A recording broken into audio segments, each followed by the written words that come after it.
Hello and welcome. I'm Kriti Mehta and you're watching the World Report on NewsX World. Let's take a look at the top headlines this hour.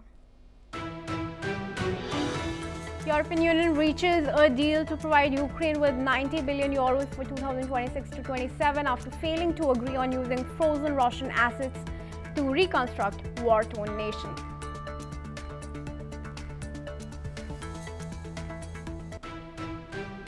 U.S. Attorney Leah Foley says a suspected Brown University shooter was responsible for killing of an MIT professor at his Massachusetts home this week. Australian Prime Minister announces national buyback plan for firearms in a bid to get more guns off the streets in Bondi Beach shooting attack aftermath. Albanese said the scheme would buy surplus, newly banned and illegal firearms. Unrest grips Bangladesh after the death of student leader Osman Hadi, who succumbed to injuries sustained in an assassination attempt. Thousands take to streets calling for an arrest of those behind the killing. Fresh images released from Epstein's estate by U.S. House Democrats. Images show high-profile figures including Bill Gates, Noam Chomsky, Woody Allen and Stephen Bannon.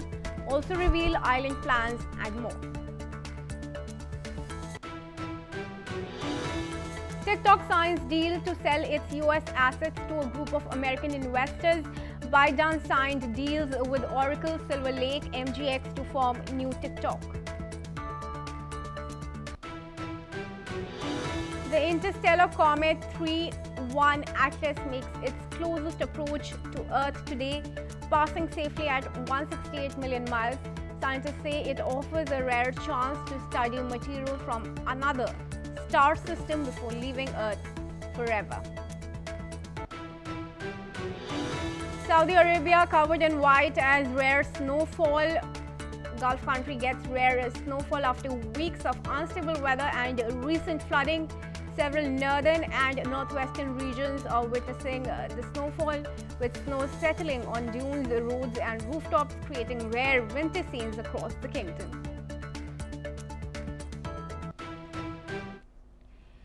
And viewers, let's start with some news coming in from Asia. The unrest in Bangladesh, followed by the death of July uprising leader Sharif Osman Hadi, has led to violent protests, which has led to violence outside the Indian embassy. This has also led to torching of media offices. Meanwhile, a Hindu man was lynched by a mob over alleged blasphemy in Bangladesh's Mymensingh district, as the country continued to witness a widespread unrest. The victim was identified as Deepu Chandra Das, who was a young garment factory worker living as a tenant in the Dubaliapara area of Bhaluka Upazila. However, a large group of protesters have vandalized and set fire to Bangladesh founder Sheikh Mujibur Rahman's residence.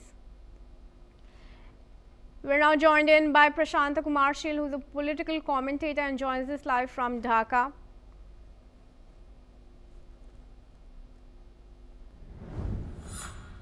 All right. Yes. Yeah, thank you.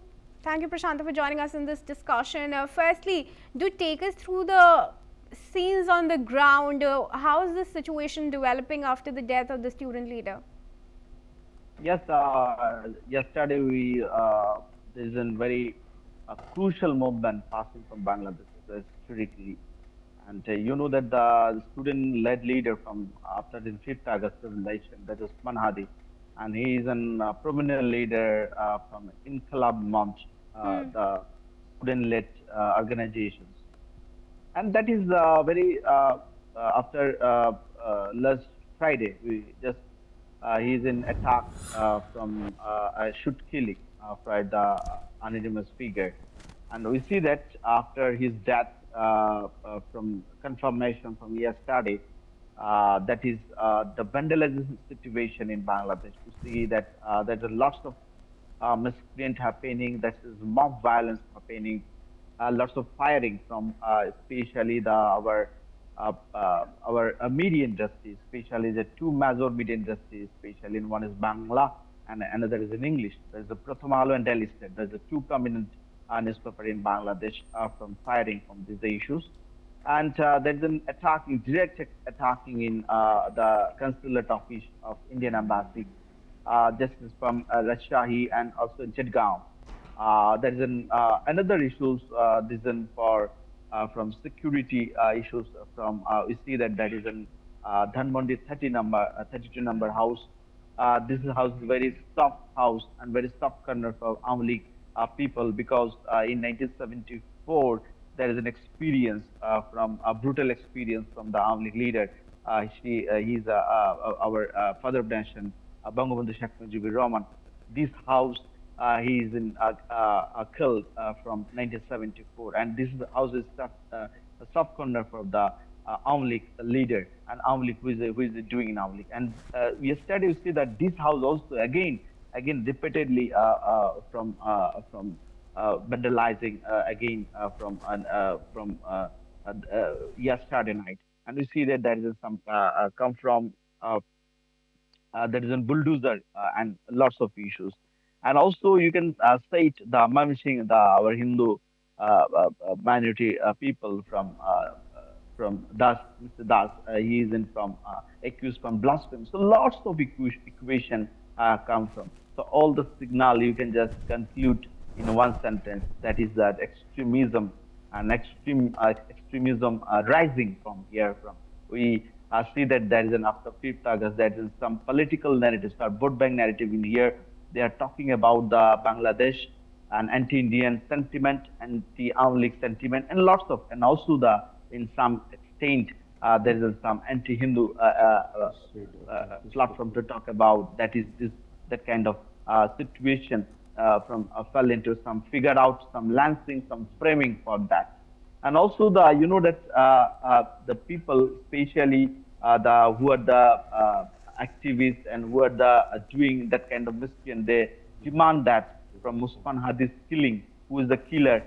He they are the passed away from India, but there is no strong evidence if they are flee from India or not. So they are just assumption. You know that in Bangladesh, in some context, they talk about the especially for that the reasons from up and down. Everything is predetermined and talking about in the YouTube and social media, especially in the abroad. There is a YouTube and social media deliberately they mention about the some propaganda, some hate speech, some figure out speech. So lots of happening in that time that is the mentioning from the abroad. And so the all the scenarios that politically there is some motivated, politically there is some soft corner, and you have to know that the our election commission already declared the election date from 2026 February, 2026 year, next year from February March. But we see that after the in front of election, we say that some the political there's an some hazardous situation from Bangladesh, especially Dhaka. So my particular observation, the Hadi is the fastest wedding yesterday in Singapore, and when his dead body is come to in Dhaka. So what the situation waiting? Is this a very perfect way, or it is very another hazardous situation in the next waiting from confronted? So all are waiting very much shocking to know that special the minority people or Hindus people are afraid of that kind of thinking. They are just talking about that, oh, this is very perfect or not perfect. This is very much happening or not happening for the issue. So all are the just Prashanta, thinking also give about us a that. sense of whether the elections that are due in February can be held in a fair, free manner at all now. Give us a foresight of which parties are likely to contest and where is support going to go the most. Okay, we know that there is some, especially the from the next election. You know that the major party from Bangladesh is actually the bipartisan system. That's one is the Aum League and another is BNP. But we see that this election commission already banned it from Aum League. That's why the in the field in battleground field we see that one of the major parties now still now after Aum League there is a BNP, Student Party, NCP, and some the extremist political parties. They have been targeting agenda, the Pakistani-based agenda, Pakistani political narrative agenda. So there's the confront of you, and they are the beast just influence the vote at the situation. But the situation is another thing. I see that people are want to just go through in the election, but you see that the total police situation there are something manipulate something the situation, especially the in the context of election. But we see that they haven't given to the masses from the all the voters and all the people. This is not the safe environment to doing election. They haven't got a masses. So they have some vandalizing issue. There is some firing. There is an attacking from the media industry. So lots of things happening in there. Also the consulate office targeting. I don't know. It's a very tough and very crucial for if you target any consulate office, any embassy for an embassy from any country. It's a very attempt to the war. Just you can declare attempt to the war. But I don't know what is happening. But total the situation, I think some dividend should be gone the present government if they haven't showed that is very much rustic and rush situation that the president who want to cherish the dream to stay another 4 year, 5 year, 6 year. So they have to mandate for that because they have to say that this is not for enough time to go for selection. Just to at hold if the situation is controlled and then we have a turnover to election. So this is one of the concerning issue because people are want to know where the election and something. Also, as far as the current unrest is concerned, do take us through the police action and sophisticated mind to control the situation, or you are the sophisticated mind not to control the situation. So this is very for your interest. Prime your thinking. Police is available, but they have no particular interest to actually control the situation. So this is my observation. All of the hearing, they have to go there, but there is no intended particular intention to save the something. They haven't just relaxed to the public, poll and public massacre and mob. They have just welcoming, nothing to have it. All right, thank you, Prashanta, for sharing all those updates with us. And we now shift our focus, viewers, to news from Australia. Australia is moving forward with its largest gun buyback in decades following the deadly Bondi Beach mass shooting. Prime Minister Anthony Albanese announced a nationwide scheme to purchase surplus, newly banned and illegal firearms, calling it the most significant reform since the 1996 Port Arthur massacre. He also declared December 21 a National Day of Reflection, urging Australians to light candles at 6:47 p.m. local time in solidarity with the victims and the Jewish community. Meanwhile, Ahmed Al-Ahmed, hailed as a hero for wresting a gun from one of the attackers, received more than $1.65 million in donations from over 43,000 people worldwide. Ahmed, who was injured during the attack, praised the generosity and emphasized unity, saying he acted from the heart to save lives. And joining me in this discussion is retired Major General Sudhakarji, who's an international relations and defense expert, joins us from New Delhi. Thank you, retired Major General, for joining us this morning at NewsX World. Sudhakarji, do you think there's an increased focus on gun laws when it should also be on terrorism and anti-Semitism that is brewing in Australia? Pretty good afternoon. Thank you for getting me for your show. Your question has got more than one part, and first and foremost thing is the gun culture. Attention and focus on the gun culture in Australia. But going by a comparative evaluation world over, Australia has got a very stringent and very tight control over the guns in the society. So even then, I personally feel the government of Australia is taking the right step in the right direction. They should further see the loopholes and the lapses which if they plug will prevent a recurrence of such activity which has happened at Bondi, the iconic beach. The need of the hour, you would agree with me, Kriti, is how to prevent. Prevention is better than cure. You know, the old saying in African continent is you plan and prevent and repair and repent. So therefore, the hallmark of solution finder or a solution provider for the nation state of Australia is to prevent recurrence. The second point that you have made is about the focus on terror and the terrorism that you're talking of. You see, terror and terrorism is on a higher paradigm. It is to be seen with a perspective of it has got no boundaries, there are no barriers. You cannot actually isolate religion and say that people of this origin only will be terror or terrorists. It has got a transnational kind of a definition and I would say a signature. So when that kind of thing takes place, I think Australia has to mobilize opinion in the world order so that the collective responsibility in formulating a response matrix to such kind of threat in the world order is prevented or addressed in a bold and in a comprehensive manner.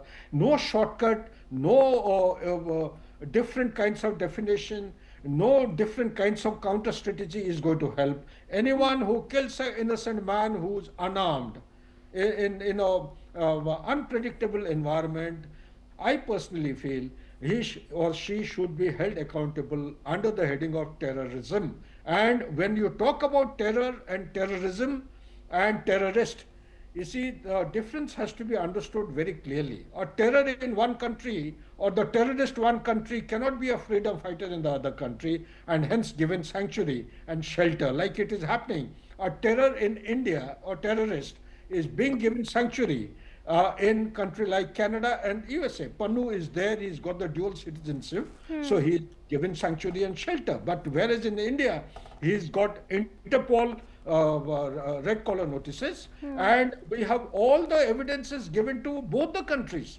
He needs to be extradited. Similarly, there are other people. So therefore, Australia would do well to go beyond the limited and myopic vision and interpretation of the terminology, take it up in the chain, in the global order, amongst the Five Eyes, and try and formulate a kind of a counter, firstly define the term, and thereafter work out what kind of a counter strategy. That would be a hallmark of leadership of a Five Eye country, and it will be a true mark of, I would say, identity of Australia having taken the leadership from their side in order to actually address the issue which is becoming a huge menace before the world body. And with that, I would say that NewsX World is actually picked up the right thing and tried to send a very direct message to people who matter to take a decision on the subject and form a counter strategy to effectively address these kind of threats in the world order. Back to you, Kriti. Sudhakarji, would you also say that it is time now for Australia to join the global chorus to fight against extremist jihadists?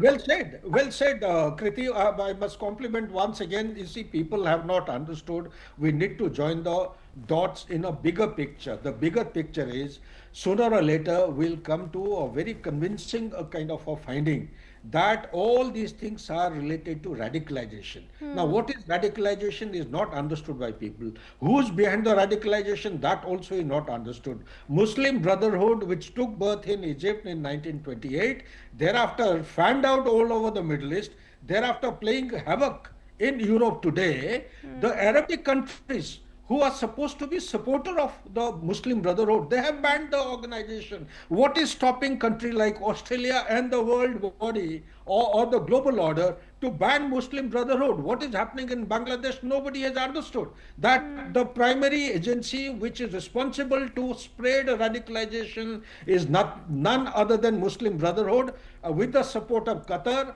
and Turkey is actually spearheading the movement to become the leader of the Ummah. There is a contestation between Saudi Arabia, Iran and Turkey to be the leader of Islamic world. That is why Turkey is trying to show its face everywhere. So we need to identify the real problem and address it accordingly.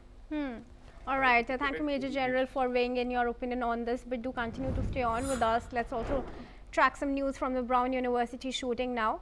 Viewers, Providence police officials have confirmed the details of the Brown University shooting suspect, who has been identified as a 48-year-old Claudio Manuel Neves Valente. Police officials also report that the suspect was a Portuguese national who had come to the US on F1 visa and later obtained permanent legal status. Following the suspect identity disclosures, Secretary of Homeland Security Kristi Noem has announced that the Trump administration will be putting a pause on its diversity visa lottery program, which she claims was used by the suspect to enter the US back in 2017. Now, this diversity lottery program, launched in 1990s, offers 50,000 visas every year to people from countries which have relatively low rates of immigration to the US. Millions of people reportedly apply for visas through the program, and the recipients are finalized at random using a lottery. US President Donald Trump has been a long-term critic of the diversity visa lottery program. He has consistently argued that it could pose potential security risks to the country, as it is not sufficiently merit-based like the other employment-based visas. And I now request Sudhakar ji to join us back into the discussion here. Retired Major General now won another shooting incident at Brown University, and Trump seems to have gotten a good reason to go on with his anti-immigration, anti-diversity programs. Yeah, Kriti, if that question is meant for me, because there is some background knowledge attenuation. It is for taking you. place. Please do answer. Yeah. Okay, okay. Yes, going on the face value. All right. I request my team to kindly do some audio checks, but do go on, Major Yes. General. It is quite but natural that Trump is going to get a fillip in the course of action. He has decided to get after the illegal immigrants, and, but the fact of the matter remains that this particular Brown University killing has to be gone into detail. Two different people, students, they have been killed, and at different locations, and by a person who has had his schooling in Portugal. He's from Portugal, by the way, and he came into USA, had his education, and he has picked up the gun and managed to penetrate into the system and killed very innocent people. This is not on. This is cannot be accepted. So how do you prevent it? Do you prevent it successfully and effectively by getting after the illegal immigrant? I don't think so. The response matrix which Donald Trump is adopting, I find, in my opinion, as a military man, has to be much more objective. They need to go more into the detail. Where is the lacuna which has been taken advantage of by this particular man? And he has created an unprecedented history in having gone into the system, and he's found dead. The worst thing is that the assailant or the attacker is found dead today. How is it possible that he's killed, or who has killed him? Has he killed himself? That is what the source is saying. So, having seen all this, why should he kill himself? Why did he kill the innocent students?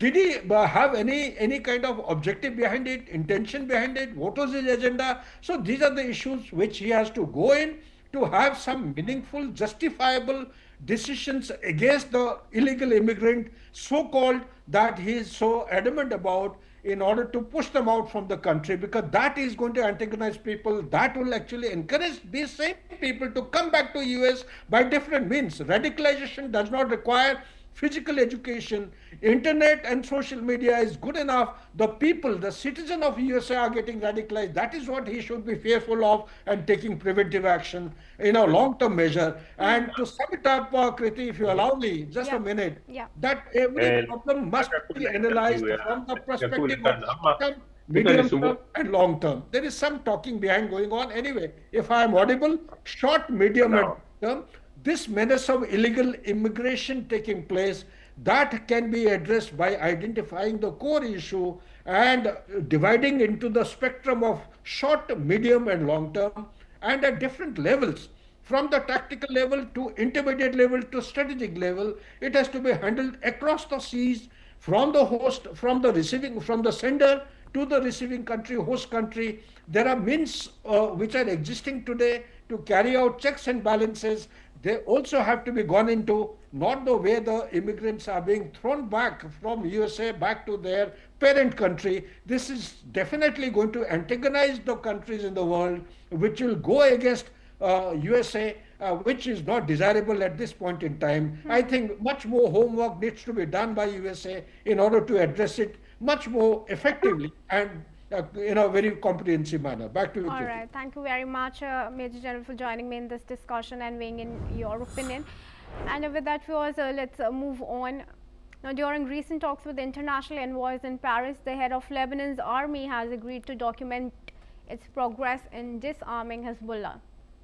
According to French Foreign Ministry, these statements by the Beirut comes as it seeks to prevent expanded Israeli attacks. Now, Israel and Hezbollah have been involved in clashes since the outbreak of Gaza war in October 2023.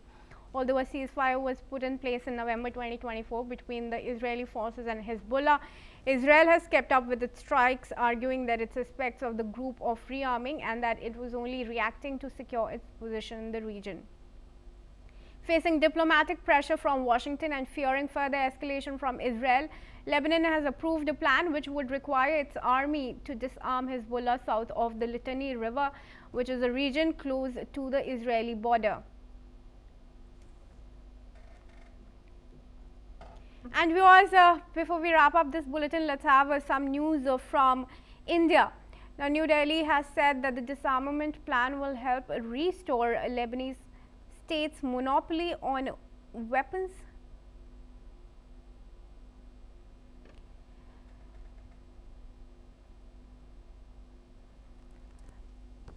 All right, viewers, beg your pardon.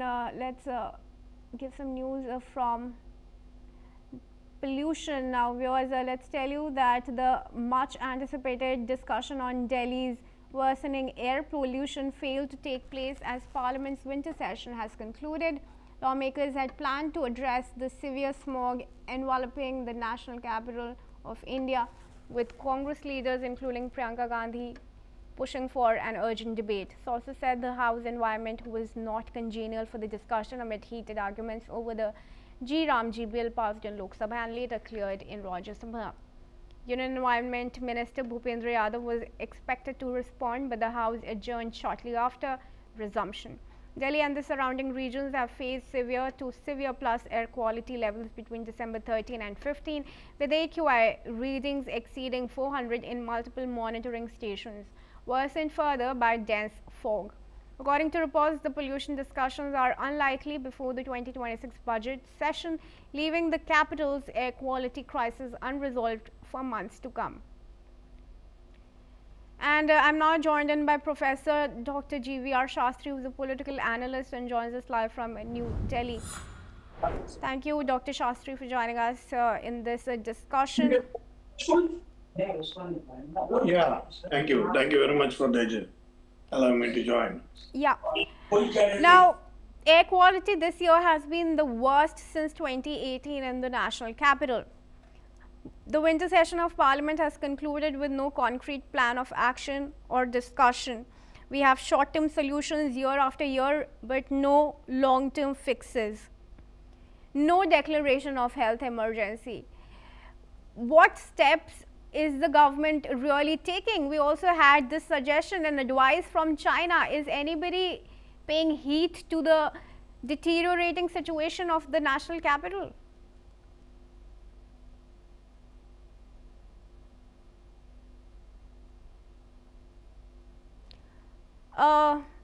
Dr. Shastri, I request you to unmute yourself before you answer. Thank you very much. Well, the issue is very simple. It's not as simple.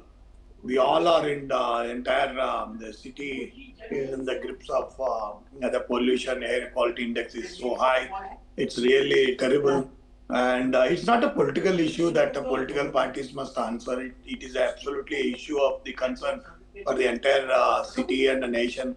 So these kind of things we need to address in a systematic manner, and that the will should be there, the political will for all the political parties. And criticism, maybe anybody comes in the power. For that fact, anybody comes in the power. It is not going to solve anything. And they're utter failure. The governments have failed, absolutely failed. There is no ambiguity on it. So if that is the case, then better we should above the politics and above the thing. The people should also be involved, and the public is involved, and there should be some kind of SOPs to be prepared, and to see that at least minimize AQI, and what is that why every individual can contribute it. So that way it has to happen. That is the way we have to work it out, because the population strength It is almost 2 crores population across the NCR region. It's a very heavy, is a very highly populated capital in Asia. So it has to be addressed in a very strategic manner and a systematic manner.